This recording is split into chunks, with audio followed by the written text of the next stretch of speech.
बिस्मिल्लाहिर्रहमानिर्रहीम। दोस्तों, आज मैं आपको एक ऐसी दास्तान सुनाने जा रहा हूँ जो इंसान और जिन्नात की दुनिया से जुड़ी है।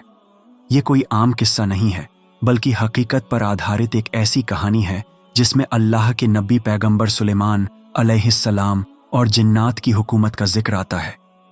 जब आप इसे सुनेंगे तो आपकी रूह कांप उठेगी, आपके दिल में हैरत और अजूबा पैदा होगा और आप सोचने पर मजबूर हो जाएंगे कि अल्लाह ताला ने अपने नबियों को कैसी कैसी ताकतें अता की थीं। रात का सन्नाटा था, आसमान पर चांद बादलों के पीछे छिपा हुआ था। ठंडी हवाएं चल रही थीं और दूर दूर तक खामोशी पसरी हुई थी। इसी खामोशी में एक हल्की सी आहट हुई, इंसान की नहीं बल्कि एक ऐसी मखलूक की जो इंसान के सामने नजर नहीं आती। वह थे जिन्नात। सदियों से जिन्नात की दुनिया इंसान के लिए रहस्यमयी रही है। कभी किसी वीराने में, कभी किसी जंगल में, तो कभी खंडहरों में उनकी मौजूदगी महसूस की गई। इंसान उनसे डरते हैं, लेकिन अल्लाह के चुने हुए बंदे उनसे डरते नहीं बल्कि उन पर हुकूमत करते हैं। पैगंबर सुलेमान अलैहिस्सलाम का नाम आते ही हमारे ज़हन में एक ऐसा नबी आता है जिसे अल्लाह ने बेमिसाल हुकूमत दी। ऐसा तख्तो ताज, ऐसा इल्म और ऐसी ताकतें जो किसी और इंसान को नहीं दी गईं। आप दाऊद अलैहिस्सलाम के बेटे थे और अल्लाह ताला ने आपको नबूवत के साथ साथ एक अजीम सल्तनत भी अता की थी। सुलेमान अलैहिस्सलाम की सबसे बड़ी खासियत यह थी कि आप जिन्नात से भी बात कर सकते थे। सिर्फ बात ही नहीं, बल्कि उन्हें अपने कामों पर लगा देते थे। कुरान में साफ जिक्र है कि अल्लाह ने सुलेमान के लिए हवा को मसखर कर दिया था, जो उनके हुक्म से चलती थी, और जिन्नात में से बहुत से उनके लिए काम करते थे।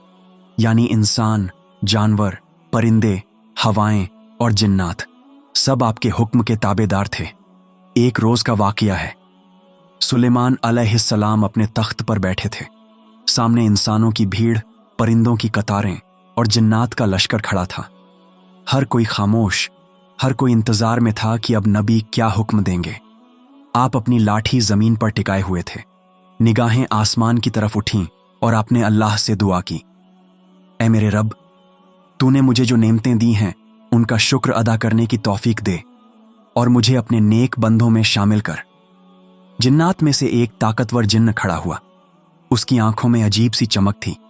उसने सिर झुकाकर कहा, ऐ अल्लाह के नबी, हमें हुक्म दीजिए, हम आपके लिए हर काम करने को तैयार हैं। सुलेमान अलैहिस्सलाम ने उस दिन जिन्नात को बड़े बड़े कामों में लगाया। कोई समंदर की गहराइयों से मोती निकालता, कोई पहाड़ों से चट्टानें तोड़कर महल की तामीर करता, कोई बड़े बड़े दरवाजे और गुंबद बनाता। लेकिन इन सब में सबसे अजीब बात यह थी कि ये जिन्नात इंसानों की नज़र से गायब रहते। सिर्फ पैगंबर सुलेमान उन्हें देख सकते और उनसे बात कर सकते थे।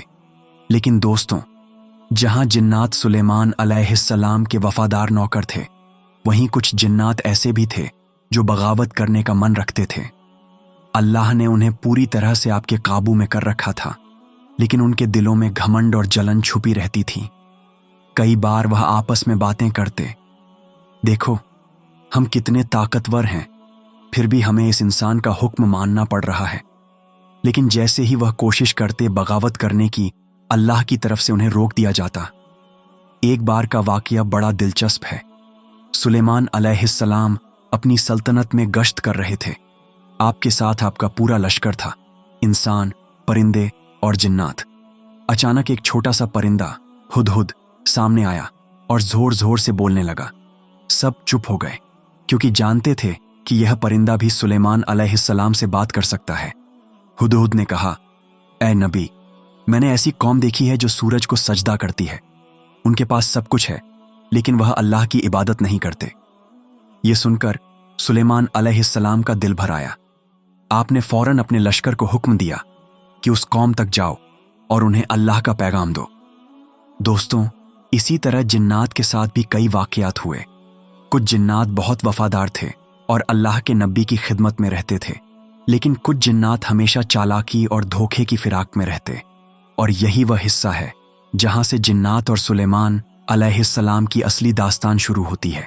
सुलेमान अलैहिस्सलाम ने जब हुदहुद की बात सुनी और उस कौम तक अपना पैगाम भेजा, तो उनके दिल में अल्लाह का डर और रहमत दोनों मौजूद थे। आप चाहते थे कि लोग गुमराही छोड़कर अल्लाह की तरफ लौट आएं, लेकिन जिन्नात की दुनिया में इस खबर ने हलचल मचा दी थी। कुछ जिन्नात आपस में बातें करने लगे, देखो, अब नबी हमारी ताकत का इस्तेमाल करके और भी कौमें अपने काबू में लाने वाले हैं। उन जिन्नों में से एक बड़ा ताकतवर और मगरूर जिन्न था, जिसका नाम इफरीत बताया जाता है। वह हमेशा सोचता था कि अगर मुझे खुली आज़ादी मिल जाए तो मैं पूरे जहान पर कब्जा कर लूं, लेकिन अल्लाह ने उसे सुलेमान अलैहिस्सलाम के ताबे कर दिया था। एक दिन उसने अपने साथी जिन्नों से कहा, हम कब तक इस इंसान की गुलामी करेंगे? हमारे पास ऐसी ताकत है कि हम पल भर में पहाड़ों को उखाड़ सकते हैं, समंदरों को पलट सकते हैं, मगर फिर भी हम उसकी आवाज पर दौड़ते हैं। दूसरे जिन्न ने सर झुकाकर कहा, यह इंसान नहीं, अल्लाह का नबी है, और याद रखो, जो अल्लाह का नबी होता है उसके सामने सिर झुकाना अल्लाह का हुक्म मानना होता है। अगर हमने बगावत की तो अल्लाह का अजाब हमें उसी पल मिटा देगा। मगर इफरीत अपनी जिद पर अड़ा रहा। उसने ठान लिया था कि वह एक दिन सुलेमान अलैहिस्सलाम की ताकत को चुनौती देगा। कुछ ही दिनों बाद वह मौका भी आ गया। जब सुलेमान अलैहिस्सलाम ने अपने दरबार में कहा कि मुझे उस दूर के मुल्क की मलिका सबा का तख्त यहां चाहिए, तो दरबार में खामोशी छा गई।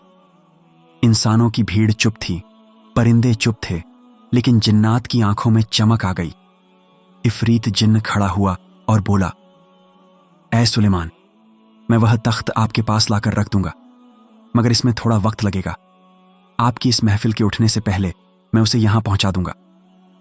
इतना सुनकर सुलेमान अलैहिस्सलाम ने सिर हिलाया, मगर तभी एक नेक और आलिम इंसान जिसने अल्लाह का खास इल्म हासिल किया था उठ खड़ा हुआ और बोला, मैं उसे आपकी निगाह झपकने से पहले ला दूंगा।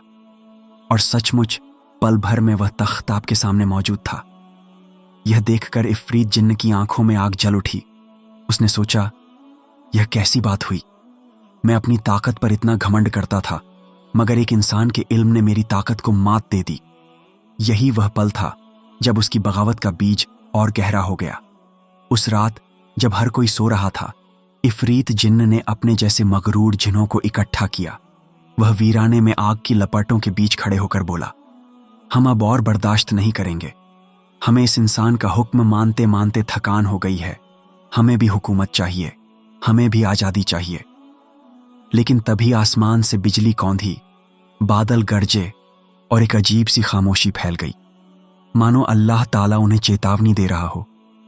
जिन्हों के दिल कांप उठे, मगर इफरीत पीछे नहीं हटा। सुबह हुई तो सुलेमान अलैहिस्सलाम को अल्लाह ताला की तरफ से वह खबर मिली कि कुछ जिन्नात बगावत की साजिश कर रहे हैं। आप गुस्से में नहीं आए, बल्कि आपने अपने दरबार में सबको बुलाया। इंसान, परिंदे और जिन्न सब हाजिर हुए।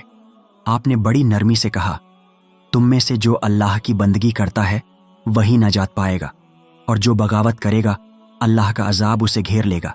याद रखो, मैं जो कुछ भी हूं यह अल्लाह की रहमत से हूं।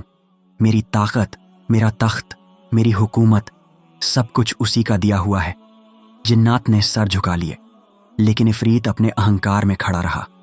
उसकी आंखों में गुस्सा और घमंड साफ झलक रहा था। उसी वक्त हवा का झोंका चला और सुलेमान अलैहिस्सलाम ने हवाओं को हुक्म दिया कि उस बगावती जिन्न को घेरे में ले लो। देखते ही देखते इफरीत और उसके साथी जिन्न हवाओं में जकड़ लिए गए। उन्होंने चीखना शुरू किया, लेकिन उनकी आवाजें सिर्फ गूंज बनकर रह गईं। सुलेमान अलैहिस्सलाम ने कहा, तुम्हारी ताकत बड़ी हो सकती है, मगर अल्लाह की ताकत से बढ़कर नहीं। तुम मेरी गुलामी नहीं कर रहे थे, बल्कि अल्लाह का हुक्म मान रहे थे। अब अगर तुम तौबा कर लो तो बच सकते हो, वरना तुम्हारा अंजाम दर्दनाक होगा।